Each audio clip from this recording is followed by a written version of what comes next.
Samsung is preparing a big change for its upcoming flagship phones, the Galaxy S26 series. A new report says the company will continue with a dual-chip strategy. This means Samsung won't use just one processor for all its models. Instead, some phones will use Samsung's own Exynos 2600 chip, while others will rely on Qualcomm's Snapdragon 8 Elite Gen 5.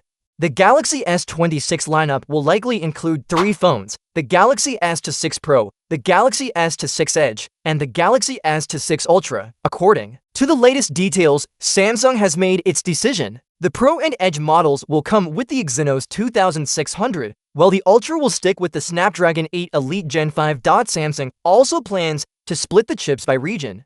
In Asia and Europe, most of the Galaxy S26 Pro and Edge models will use the Exynos 2600. In the United States, the Snapdragon version will be more common.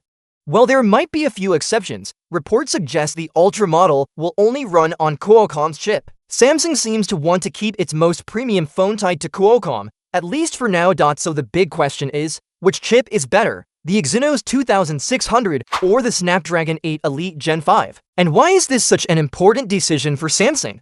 The Exynos 2600 is built using Samsung Foundry's new 2nm gate all-around process, also called GAA. This is a major achievement because it could make the Exynos 2600 the first 2nm chip on the market. A smaller chip design usually means more power efficiency and faster performance.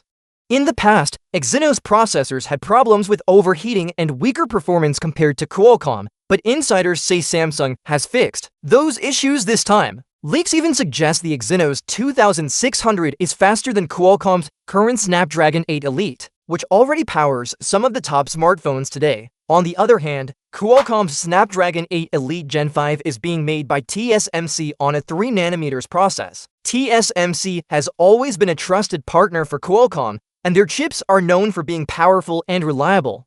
While 2nm sounds better than 3nm on paper, real-world performance depends on how well the chip is optimized for daily tasks. Things like gaming, multitasking, and battery life will show the true difference between the two. The success of the Exynos 2600 is about more than just the Galaxy S26. It's about the future of Samsung's chip business, known as System LSI. For years, Samsung has struggled to compete with Qualcomm in the high-end smartphone chip market. If the Exynos 2600 does well, Samsung could finally change that. Right now, Qualcomm dominates the flagship smartphone chip market. Since TSMC has been increasing prices, Snapdragon chips have become more expensive, and this is one reason flagship phones cost so much. If the Exynos 2600 performs well and is cheaper to produce, Samsung could keep its phone prices lower or at least stop them from rising too much. Many smartphone buyers are hoping for this outcome because more competition usually means better value for consumers. If the Exynos 2600 succeeds, it won't just benefit Samsung, it could also put pressure on Qualcomm and TSMC to innovate faster and lower their prices. But if the chip fails, it could hurt Samsung's reputation and allow Qualcomm to continue dominating the market. It's also interesting how Samsung is handling the Ultra model. By sticking to Qualcomm for the Galaxy S26 Ultra, Samsung is playing it safe with its most expensive device. At the same time, giving the Exynos 2600 to the Pro and Edge models shows that Samsung is confident in its new chip but wants to test it with a slightly lower risk before using it in its top-tier phone. In the end, the Galaxy S26 series is shaping up to be more than just another smartphone release. It's also a test of Samsung's ability to compete in the chip market.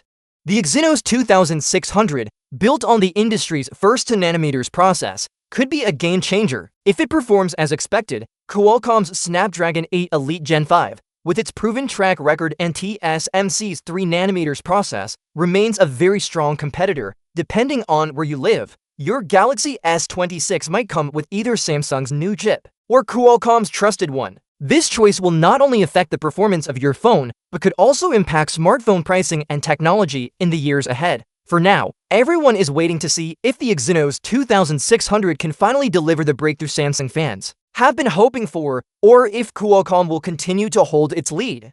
Either way, the Galaxy S26 series is about to bring big changes to the smartphone world.